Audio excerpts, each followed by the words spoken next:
ఈ వీడియో చూసినప్పుడు చాలా వేదన కలిగిందండి. చూడండి, కుమారుడు తన తల్లి విషయంలో ఎలాంటి పొరపాటు చేసి ఉన్నాడో.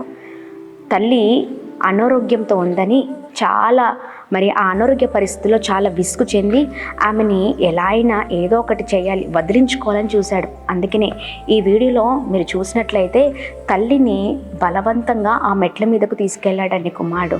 తీసుకువెళ్ళి అక్కడి నుంచి ఆ పైన అంతస్తులో ఉన్న టెర్రస్ మీదకి తీసుకొని వెళ్ళి అక్కడి నుంచి పడేశాడు.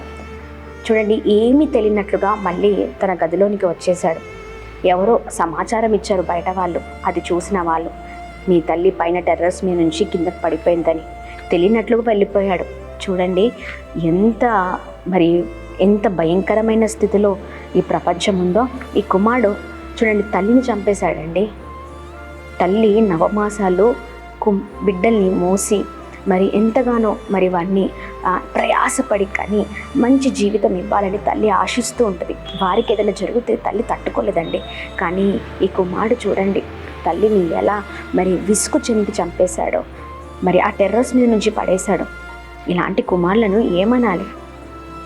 దేవుని వాక్యం సెలవిస్తుంది, మంచి మార్గంలో నడవండి, తల్లిదండ్రులను ప్రేమించండి, సన్మానించండి.